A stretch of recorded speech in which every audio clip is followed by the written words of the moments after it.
So what was once their heaven here on this island in Vancouver, alone in this huge house, turns into hell because who should come running to ruin their good time but the paparazzi, of course. So the paparazzi is apparently circling the island in boats looking for them. They've got people busting up on their property. They've got this, that, and the other. It's a gated property, you guys, but on the back half, the fence wasn't finished. So paparazzi got in. And so now, they are being terrorized once again. They just can't even get away. They chose this place because it was an island, you guys. And those jerks followed. So they've got to figure out a better plan. But they did like the Canada situation. The vibe in Canada was good for them. So they decided that they do want to stay in Canada.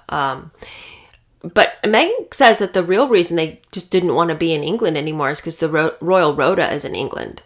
And if they could just get away from them, then life would be great because they could just, according to Meghan, serve the Queen and do the things she needed done and just be our own people, away from the Royal Rota. If we're not there, then they can't print stories about us, write stories about us. They won't even know what we're doing. And all the rest of the family can be on all the front pages like they so want to be. She literally says that.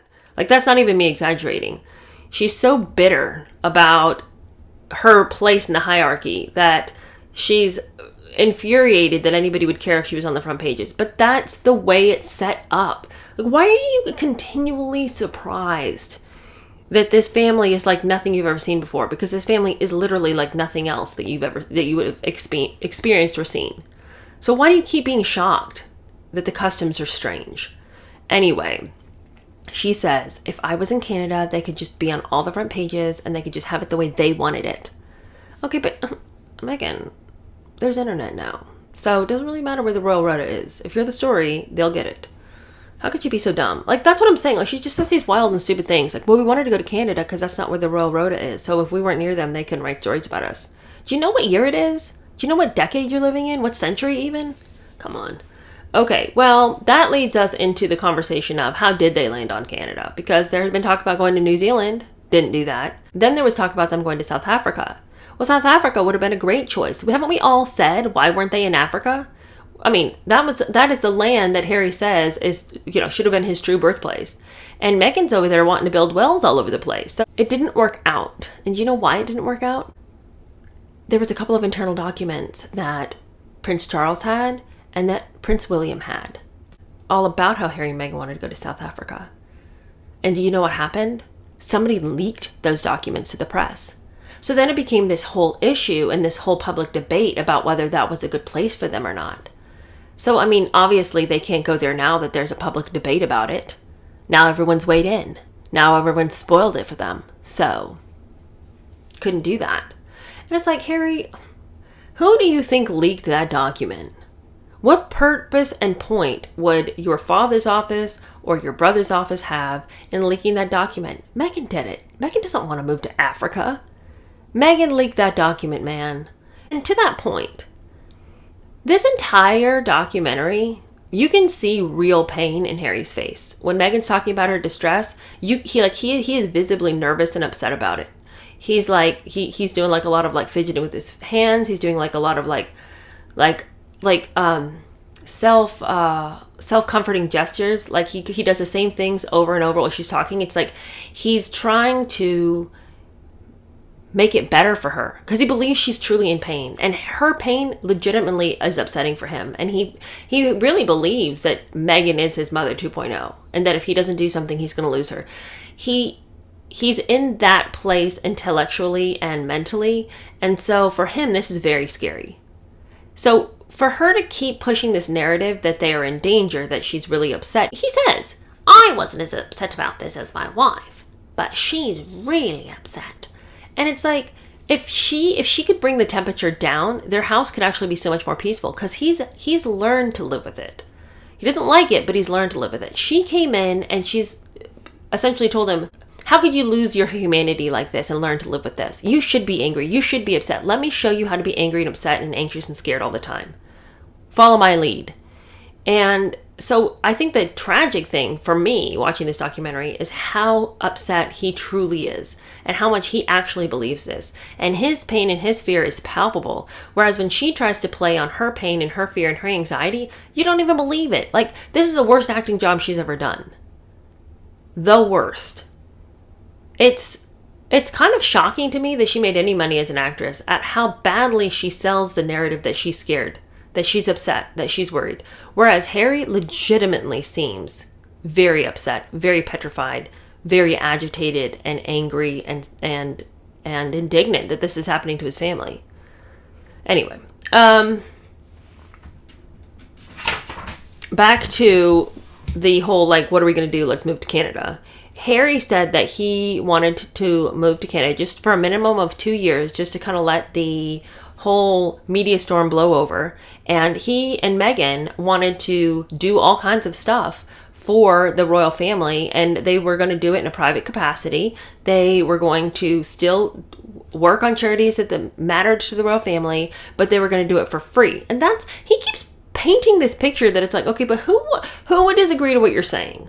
So there had to be things you guys were gunning for and wanted that were the detriment to why this couldn't play out. Because he says all we wanted to do was to go and live in another country, part of the Commonwealth, so not just some random place. And we wanted to do things for the Queen, and we were going to do it for free. You see, the thing is, we didn't want to accept any taxpayer money, because if we accepted taxpayer money, then they would have an opportunity to write about us. We would belong to the public because they had given us money, even if it was only 1% of our income. It would matter. So we wanted to go live our own lives. Obviously, we have to have jobs. If we don't receive taxpayer money, how then can we afford to live? So of course we'd have jobs, but on the weekends, when we had some time off, we do stuff for the Queen. For free. For free. And they wouldn't let us do it. They would not let us do it. And can you believe it? Can you believe how wild it is that they would stand in our way when we were offering our services? Not even 1 cent did we ask. But anyway, here's the problem. You can't just do things for the Queen and be unattached to her, because then when you decide to bumble and act a fool, that foolishness is attached to her. So you coming in being like, we're going to have our own jobs, we're going to do our own thing, we're going to make our own money, we're going to profit and, monetize our names and our titles. Well, then every bumbling, stupid, foolish, idiotic thing you do belongs to the royal family. But they can't see it. The plan to go to Canada was put in writing at the behest of Prince Charles, because he said, you can't just tell me you want to do this stuff. It doesn't work like that. You've got to write it down, and then we can talk about it. But if I don't have a plan, I can't bring that to anybody. This can't just be a gentleman's agreement that you're going to go hang out in Canada for a hot second and do the Queen's bidding. What does that legitimately look like? So Harry says that he emailed his dad 3 separate days about the plan. In one of those emails, he said, if all else fails, we will relinquish our titles if that means that you'll just let us go and do our own thing, and we won't receive taxpayer money. Well, what he thought had been a quiet conversation between he and his dad eventually is quote-unquote leaked to the press. Somebody, he doesn't say it was his dad, he doesn't say that it was William, but somebody in those offices leaked that internal document. So once again, he has been betrayed. First it was the whole thing about South Africa, and now it's his plan about Canada. And he decides that these people that he used to call his family, they won't stop until they have completely destroyed him. And so he decides that he and Meghan are going to have to draft their own statement about what they plan on doing. They're not stepping down, by the way. They're just stepping back. So don't get it twisted. But they, with their team, decide to craft this statement. And I remember talking about this in Spare. He goes on and on and on and on and on about how, like, they were working late into the night. Everybody was like writing a sentence, and then they'd all discuss, is that right? And then like people are taking naps and like getting back up and staggering over and like adding something else to it, and like everybody's like in a whirlwind of like, what are we going to do? How are we going to make this work? What do you think about this line? What do you think about this line? All of them are crafting this sorry little statement, and eventually they end up getting something that they like and then posting it to Instagram, of all places, the most unserious place to post your new life change. Instagram? Are you kidding me? The place with the girls whose butts are out all the time, and like fun, delicious recipes to make, and like, here's an idea for how to paint this old dresser you found on the side of the road. It's like, that is not a place to put out your new life-changing decisions to leave your family. Instagram, get out of here. What? Not even like a website of theirs, but on Instagram. Not even on like a Harry and Meghan website, like a place that is just about them and their life. No, no, no, no. Instagram of all places. Social media. Isn't social media the problem? Isn't that what you guys are always saying? That it's social media that's constantly spewing out these lies and misinformation, which Harry would like you to know is a global humanitarian crisis. So I don't know why you would join the leagues of those who are perpetrating global humanitarian crisis by posting your own stuff on social media, but I guess he thought that that would work. And of course, the media is shocked about it, and the reports are, can you believe this? Harry has just decided, against all odds, to blindside his family, and he's letting the whole world know that he's leaving, but did they know he's leaving? And Harry and Meghan are just like, how could anyone act like this was something that no one knew was going to happen? We've been talking about this for years. And everyone acts like we blindsided them. And Harry's like, I have way too much respect for my grandmother to ever do something like that. Of course she wasn't blindsided. She knew. But you guys, the idea of talking about a decision and then making that decision without anybody else knowing that that was the final move, of course you blindsided them. Y'all had not come to the conclusion that this is what you were going to do. You guys decided that they weren't moving fast enough for you. And so you were just going to make the call. And you guys were just going to do your own thing. Do not come to me with this foolishness that, well, everyone knew because we've been talking about it. Well, everyone knowing because you've been talking about it is not the same thing as having decided as a group. After they make their hellacious Instagram post, blindsiding everyone despite what they want to say, it was time for Meghan to go back to Canada. Part of what had driven their desire to just write their own post was because when they had come over to England for a little visit, the Queen had told them that she was going to meet with them and that they were going to have a sleepover and it was going to be this fun little time with her grandson. And then when they had come over from Canada 30 minutes before they were leaving, they got a call that said, hey, the Queen cannot meet with Harry this week as planned. She's actually fully booked. So he's going to need to arrange his diary accordingly. And they were blindsided by that. And they felt that the Queen had completely flaked on them and that she had promised them they were going to have a sleepover and then they didn't get to have a sleepover. So what was that about? Maybe they shouldn't invite her to their birthday party. Harry is super angry about it and feels like his grandmother has been captured by the institution and that she no longer belongs to him as a member of his family, that she's going to put the institution before him every time. And part of me wants to go, but like, wasn't she ravaged with cancer at the time? Is it possible that perhaps she needed to take on some chemotherapy? Is it possible that she had some health-related things that impeded her from hanging out with you for your sleepover? I mean, it just seems like the inability for him to imagine what her plate must look like. First, as the Queen, but then secondly, as a human who was struggling with health issues. For him to be so selfish and be like, well, I guess this is what it looks like when the institution matters more than your grandson. And Meghan's over there like, yes, let me add a little bit of my insight there. I'm going to come in hot with some of my good takes. This is what it looks like when family and the family business get in the way of each other. Mic drop. What do you think about that? Brilliant. Brilliantly insightful. Whatever, Meghan. I mean, she is always saying these things like she's really told you how it's going to be. It's like she's really dropped some info. What are you talking about? After they basically, from all tales the way they would tell it, get the middle finger from the Queen, they decide to go and lick their wounds, and that's when they write their statement because the family's obviously against them and won't meet with them. And Harry claims that he did try to get a meeting with the 3 private secretaries and try to hammer something out, but they wouldn't do it.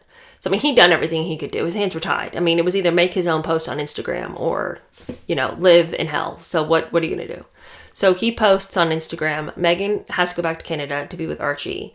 And after Meghan leaves, then the 3 private secretaries are somehow able to manage a meeting. And Harry's like, you know what I think?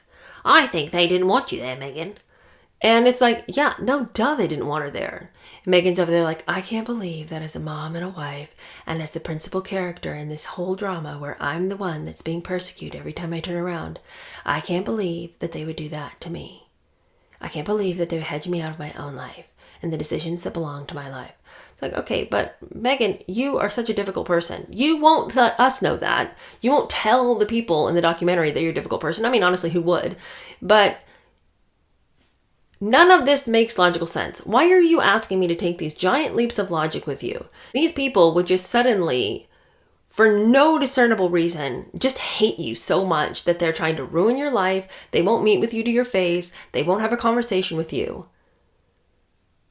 Why would they do that? Like, you have to describe to me why. You can't just say they did. What evidence do we have of them ever being like this with anybody else? So explain to me what it is about you that they just could not stand. They do a terrible job because they can't be honest about the real reasons, and there's no other legitimate reason that anyone would act like this, why anyone wouldn't meet with her. Anyway, Harry says he had to meet with them, and it was so scary because my brother was screaming at me. My father was saying things that weren't even true. My grandmother's just sitting there watching them. I mean, she's just so old, you know. She can't contribute to the conversation, so she was like, you know, not in it. My brother was screaming at me the whole time. It was really hard because I didn't have Meghan there to help me get through the conversation and the arguments that we had planned out to have together with them.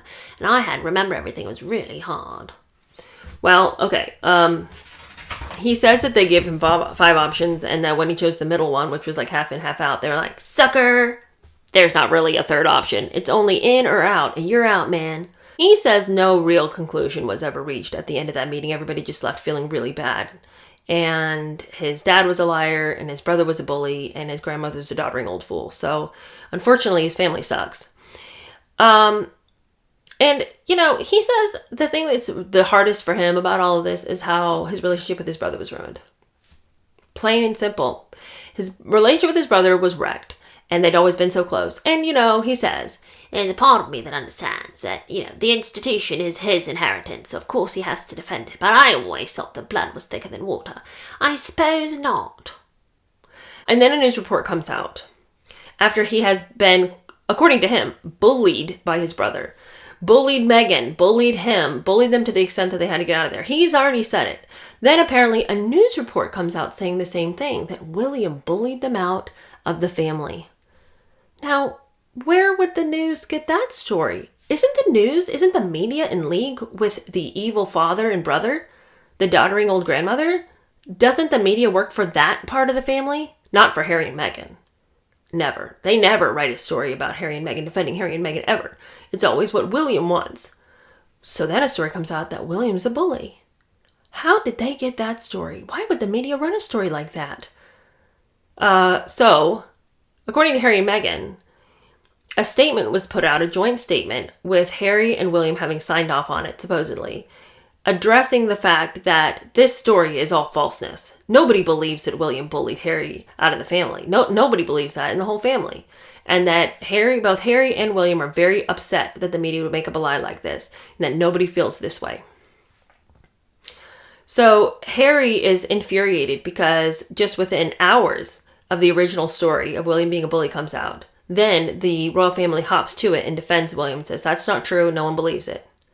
So he immediately calls Meghan so they can stir the pot together. And he says, you know what they just did? 4 hours after that story about Willie came out, they just came out and they said that William and I, and by the way, I didn't sign off on this, William and I are mad about the story and that we don't like it and that it didn't happen. But look how they defended him. Did they defend you, Meg? Did they? They fed you to the wolves.